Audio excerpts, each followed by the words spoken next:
NASCAR Thunder 2007 Chase for the Cup. And very quick, let me go ahead and address this. I know a lot of people are already playing NASCAR 20. NASCAR 25 did not come out on PC, aka Steam. I have a PS5, but I also gave it to my wife so that she can play Minecraft when is bored and wants to do something on a gaming console. So, unfortunately, guys, don't actually have access to a console that I can play NASCAR 5 on. I don't want to take the console away from my wife so I could create some content on the game. So that pretty much explains why you won't see NASCAR 25 content until the PC edition officially comes. I apologize. I wanted to do some NASCAR 25 stuff, but I didn't want to buy, because a lot of PC players have done the Xbox Game Pass to PC thing, which is fine. They're free to do that. But why buy it, for an Xbox, which is really just my PC, when I could just buy the official version of it on Steam? So rather than spend twice as much money on one game, just gonna wait till it comes to PC, and hopefully you guys will follow me onto my NASCAR 25 journey when that actually happened. I really wish iRacing and the team that developed NASCAR 25 would have went about it differently. And would have released the game on PC, even if there was such a issue with wheel peripherals and all that other stuff. I feel like personally, iRacing's team could have released the game on PC and then made hot fixes and updates as needed to make sure all wheels worked as intended. Because that's what Gran Turismo did when they released Gran Turismo 7. Wheels weren't cooperating properly. So Gran Turismo went forward and still released the game as is. And anytime there was an issue with wheels, they worked to get it done and get it taken care of. And usually within like a week or two, they wound up getting more of the support back for a lot of the wheels, fixed a lot of the issues that a lot of users were reporting. But that's just me. That's my personal thought. I'm not a developer. I'm not someone with deep interior knowledge of the iRacing studio or the development arm that created NASCAR 25. So we'll just have to wait till NASCAR 25 hits PC and go from there. Now that I'm off my soapbox for the last 2 minutes, and I apologize, let's run down the quick points right now. So real quick, as you guys know, I did finish first in the championship standings for the first 26 races, which means I am leading the points ahead of Clint Boyer, Tony Stewart, Jeff Gordon, Matt Kenseth, Bob Labonte, Greg Biffle, Jeff Burton, Jimmy Johnson, Kurt Busch, Dale Earnhardt Jr., JJ Yeley, Denny Hamlin, Elliott Sadler, Carl Edwards, and Robbie Gordon, who actually snuck his way into the chase yet again. Real quick about JJ Yeley, I want to extend a sincere thank you to AJ Fails, the creator of the NTO4 Mod Master tool, because when we were trying to get the points reset for the chase, somehow, some way, JJ Yeley just didn't exist. Don't ask me how. So anyways, we do have the points reset. There is a now 4,000 point gap over David Reagan and Mark Martin and all them. It sucks that Mark Martin couldn't make it in, and quite a few others. We'll see how this kind of progresses throughout the rest of the season for the bottom half of the field. But really, all eyes are on the top 36. And honestly, I mean, we're literally separated by just 15 points. If you finish anywhere, you're going to basically lose a position. So if someone passes you in the chase, they're going to pass you. You're going to get passed, and it's not going to be fun. So we're going to go ahead and head to Michigan. You guys don't need to see what I'm going to select. It's the same old Speedway stuff that we've all. Oh, yeah. Forgot it was a night race here in Michigan. But you know what? This is the home track for Steven W1323. And although he might not be in the chase, he might actually prove to be a problem for us.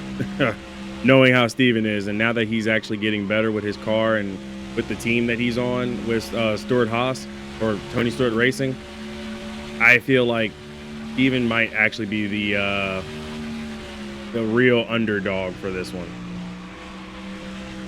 But definitely don't feel as confident with the car as I normally do. The car feels hard to explain, actually. It just doesn't feel as good as it could be. Looking good. Keep things I say as we still go first overall. Michigan International Speedway in Brooklyn, Michigan, the site for another exciting NASCAR Winston Cup race, coming up right here on MRN. Michigan is known for some great racing and some fantastic finishes. Barney, what are your thoughts on this track? Well, look for speeds approaching 200 miles an hour and cars running 3 and 4 wide. That's a recipe for some exciting stuff. All right, guys, first lap is now underway here in Michigan.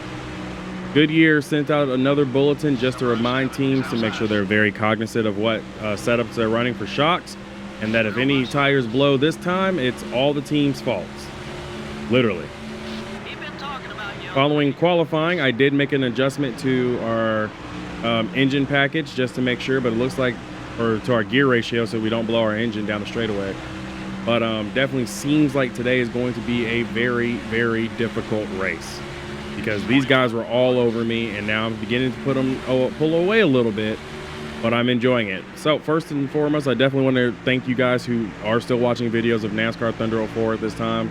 It really makes me happy, and don't worry, I'll catch up real soon on NASCAR 25. I can't wait. So I do have Tony Stewart currently chasing after me. I am in the lead. You'll notice that there is a lot of contrasting colors on the screen. Don't be afraid of those guys on the right-hand side. That is all the chase runners as they run on track. Me, I'm highlighted in red. The rest of them that are in blue are all chase drivers, and you will see them possibly throughout the entire day. But we've got multiple laps to go, 39 laps here, and I think we'll be fine as long as we just keep holding on to what we're doing, because I mean right now we're holding on really well. So right now I'm currently over Jeff Gordon, Clint Boyer, Tony Stewart, Matt Kenseth, Dale Jr., Denny Hamlin, Kurt Busch, Jimmy Johnson, Jeff Burton, Greg Biffle, Bible Labonte, and Carl Edwards are your top 13. JJ Yaley and Robbie Gordon proving that they belong in the chase, also hanging out in the top 17. So 17 drivers are around me, and it looks like as I say that, Robbie Gordon gets passed by Martin Truex Jr.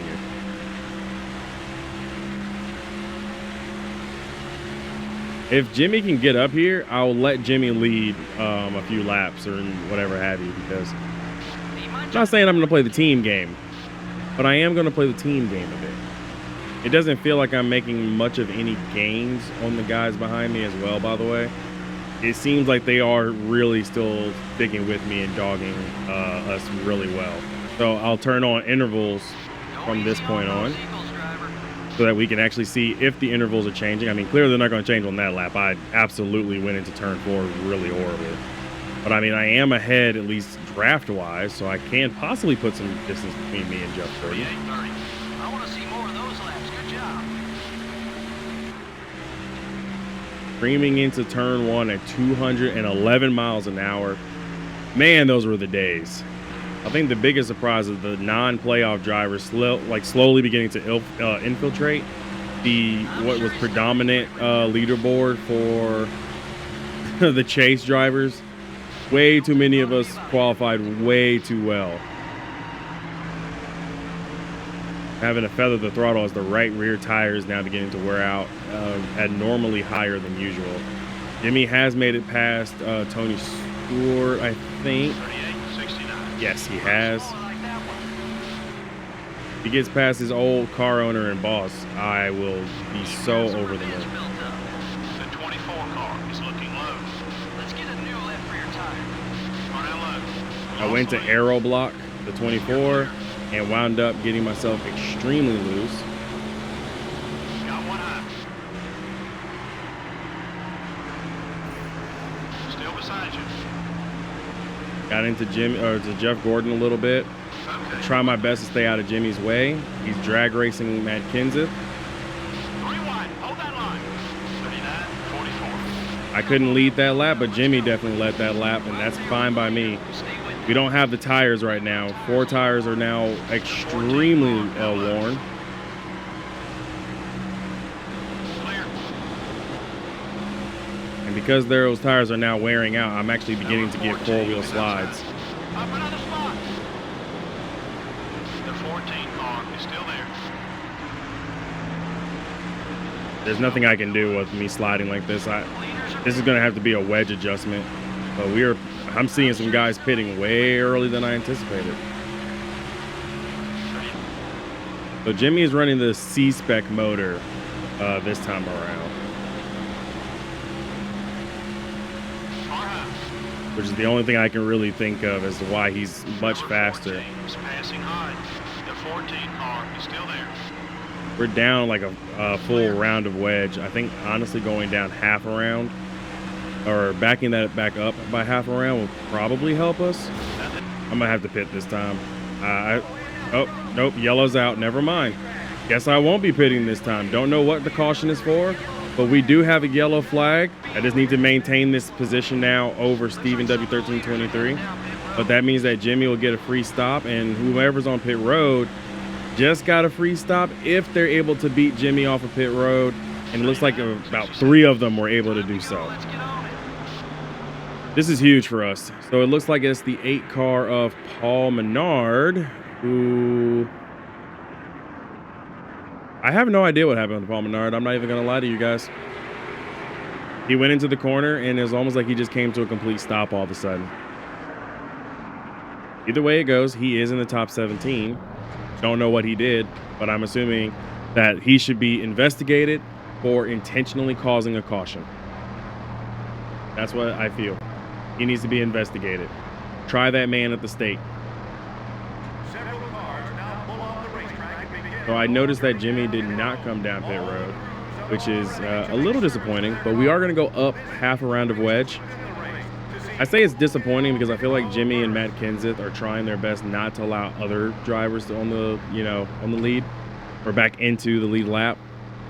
But I feel like Jimmy probably should have came down with us, and we'll be having a talk with Digicam Creeper on this decision because we don't need that. Not now. We can't be playing fancy games.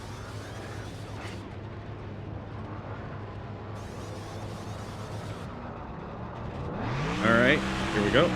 Getting off of pit road, and I'm getting passed by a whole slew of people. We're deep in the field. Be careful and start working your way up. Did I just see Casey Mears get turned by Bobby Labonte coming off pit road?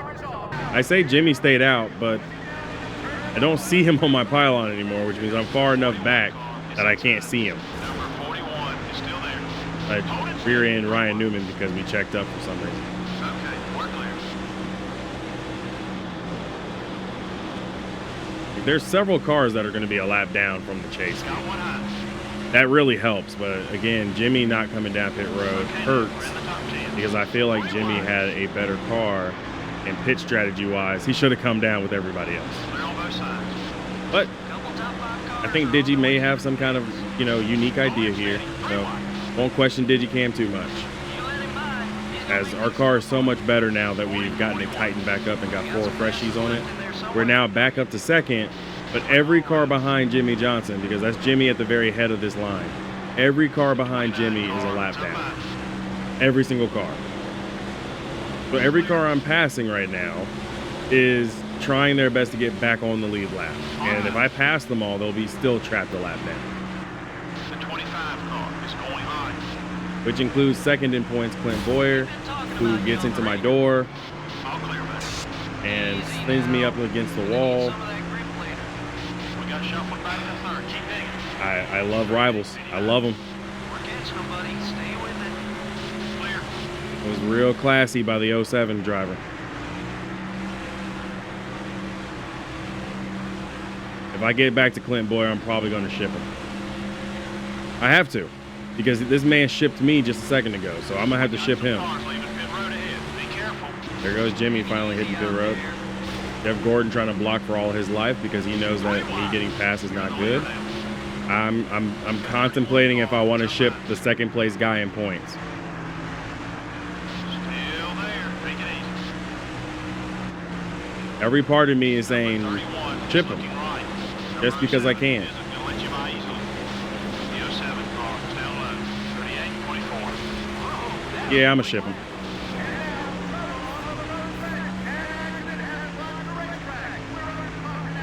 My shipping didn't work. Never mind. I guess I can't ship anybody. Car outside. But I am going to let a couple cars get their laps back here. Okay, we're clear. Settle down. Wow. I think Jeff Gordon actually hit us there. Just trying to get it back under control. We're fine. Tony Stewart does get the lead. I was trying to give the 7 car his lap back, and that didn't happen. So yeah, there you go. And Jimmy's still in the lead lap because he came off pit road ahead of us, which means he's going to circle back around on the lead lap. So it works out for Jimmy. It works out for us. I tried to ship Clint Boyer, and because Carl Edwards' nose was there, he saved Clint Boyer from going further back in the field. But he will be on the lead lap as he was ahead of Jeff Gordon throughout all that. So, yay. I will come down pit road. We do have 19 laps left in the race. 17 laps left in the race. I think we can go to at least lap 15. So this will be a little stretch, but this stretch might be enough to get us the win. And I say the win because, as you probably have noticed, not many people are coming down with me. I got Greg Biffle. I got Kevin Harvick, who's a lap down. This could be a game-changing call right here, guys. This could be a game changer. And I think I just saw Clint Boyer in the back actually come down pit road. So never mind. There's a couple of chase drivers who came down. Jeff Burton is down here. Kurt Busch, Denny Hamlin, Clint Boyer. And I believe not Matt Kenseth, but maybe, nope, not even Jimmy Johnson. We're deep in the field. Be careful and start working your way up. I was the highest running driver who came down pit road. In 4th, out 21st. And the green flag flies. Sorry, Jimmy, I'm gonna have to go. I'm gonna have to go before you. Moving towards the front. Top 20. Just 2 seconds back now. 2 seconds. Got a couple of lappers that I'm gonna have to work my way through, but I feel confident that we'll be okay. Especially considering we're here on lap 24 of 39. So now I'm gonna settle in and kind of race the track here. I'm not gonna really race people, despite the fact that I know I should, but this is more like a, we'll have to see how the fuel and everything else works out. Unless we probably get another caution, I'm not coming back down pit road. Matter of fact, even if we get another caution, I'm probably not gonna come back down pit road. I think we'll just play the hands that we're dealt and see what happens, guys. Y'all about to see some real early chase magic, or we're gonna wind up putting ourselves in a hole really soon, like really early. But we ain't come. We're not here just to sit around pedestrianly. I don't know where Casey Kane was trying to go, but he wasn't stopping that run. I got shot out of a cannon. Steven is in the top 5, sitting in 5th. That's who I'm chasing after. Number 21, behind. 38-31. Kevin Harvick bounces off the wall by himself. Okay, we're clear. That might have been Kevin Harvick's unique way of just kind of giving me the position. He knows that he don't got no dog in this fight, and he didn't want to be in the way. So mad respect to Harvick there for that one. Number 20. Didn't expect to run into Martin Truex Jr. Sorry, guys. I was focused on what was ahead of me and didn't expect him just to check up as much as he did. And he did. The good news is car isn't as damaged as you would expect. Because, again, we've really worked on these car bodies this season, and the durability of the body is really good. So, up to 3rd, as I see Casey Mears ahead of me, and I think Tony Stewart is that little orange speck even further ahead. Passing defending series champion Kevin Harvick, who's just come off pit road. Okay, we're clear.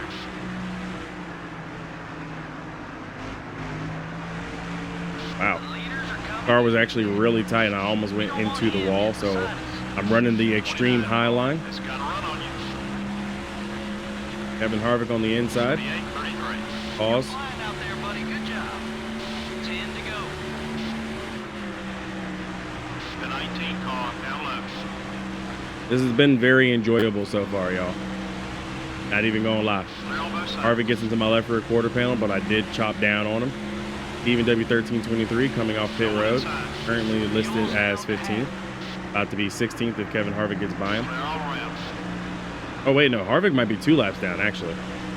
So Steven is legit 15th place and 1 lap down.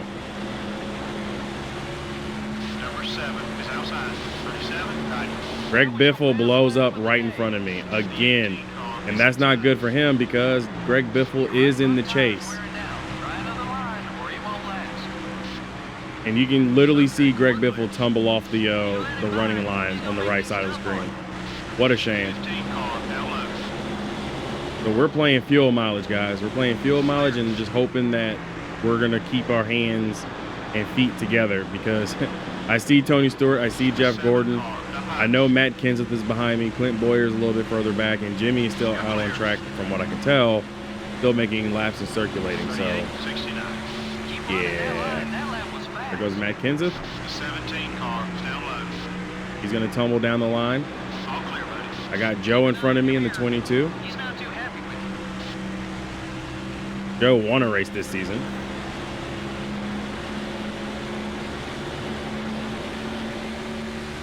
the 22 car up high. Number 22 is coming up quick. Easy now. And there's Greg Biffle because he blew up on the front stretch and it took him this long to get back to pit road. A shame. I believe Jimmy is coming down, which means that Jimmy might get stuck behind Clint Boyer or behind Greg Biffle. That's not good.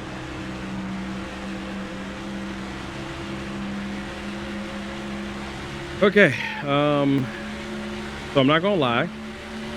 I'm a little concerned. I'm nervous, guys, because here I am. We've got about 6 to go. And I believe Clint and Jimmy both came down pit road. And if not, Clint is still back there. So there's Jimmy. He just came off pit road, which means Clint Boyer might be still behind me.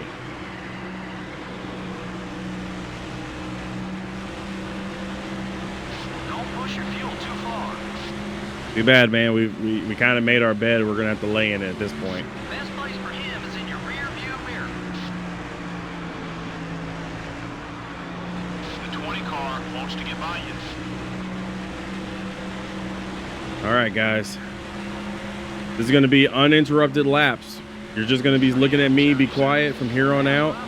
And I'm just secretly, quietly trying to calculate what's going to happen. And Clint Boyer is on pit road. 45. Oh, this is about to be a painful last lap. Oh, we're out of fuel. We're out of fuel. Oh, no. Oh, no. We've run out.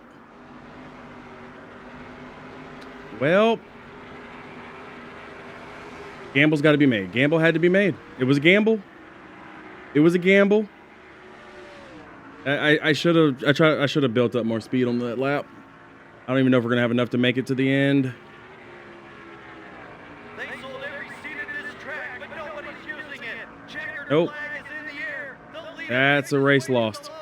This is the moment of the race. That's a race lost. Keep him behind you if you can. I'm an idiot. Hold it steady. 3 wide. Well, 3 wide. just watching the positions just fall away.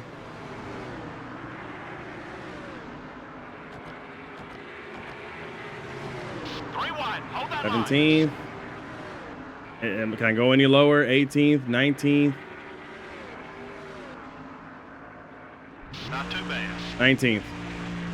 The yellow didn't wave as much as usual. Well, I'd say the fans would probably have liked to see more excitement. I'm sure the drivers, on the other hand, were happy about the low number of caution flags. The McDonald's car will only get bonus points instead of a victory. He led the most laps in this one. Unbelievable. It just goes to show that in this NASCAR Winston Cup Series, the guy with the dominant car doesn't always win. The 53 car is starting to find out who doesn't like him on the racetrack. I'm not sure how all this got started, but now that they have a little history on the track, it'll be something to watch in the weeks ahead.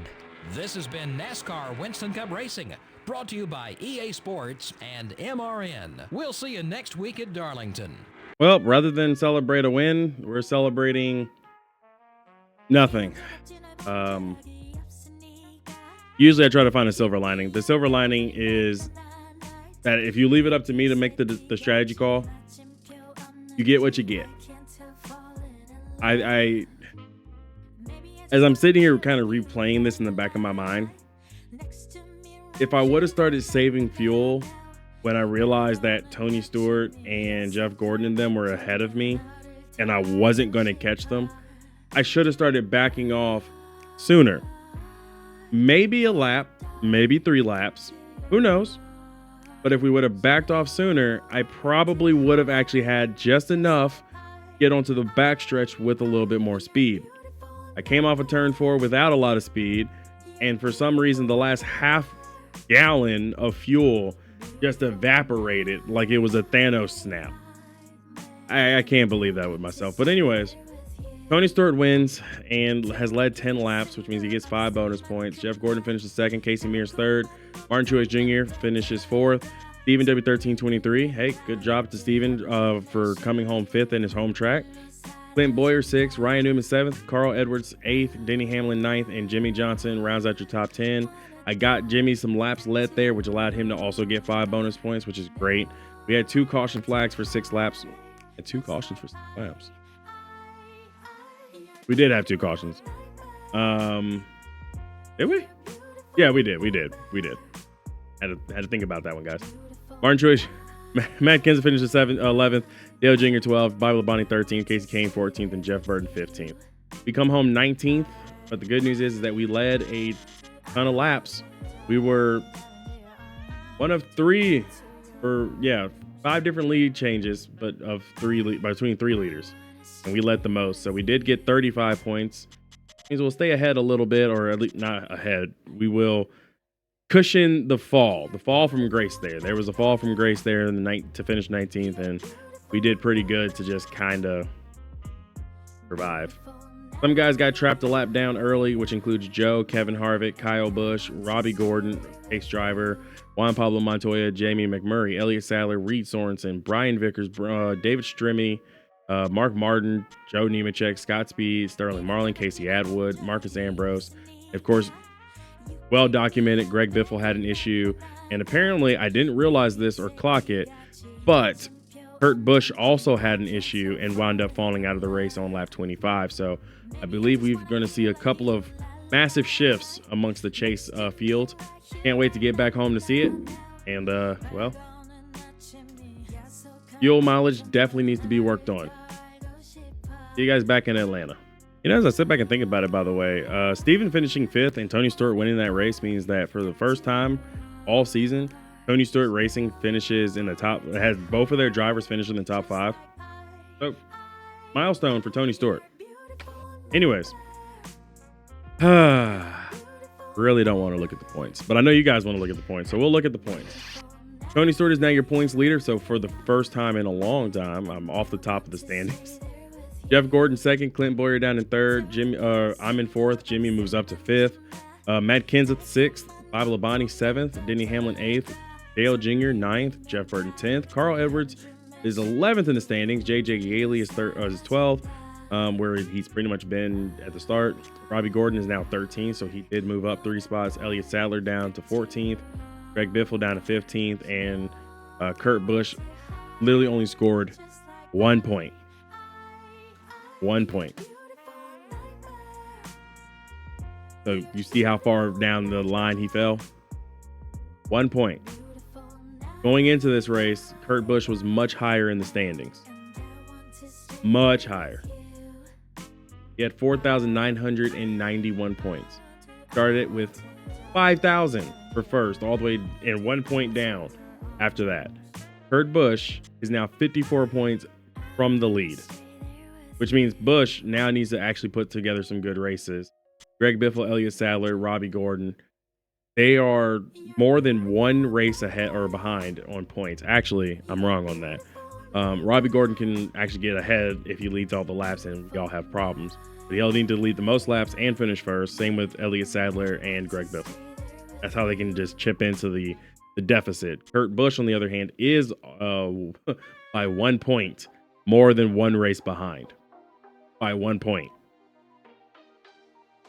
Yay for Kurt Busch. I can only imagine how mad that Penske driver is. But Hey, we're fourth. This is what the chase was built for. This is what happens. Darlington is next on the schedule. And after Darlington, we then head to rolling further down, guys. Darlington then is over to the Daytona Beach track, which, as you guys remember, Daytona Beach was awesome last time we were there.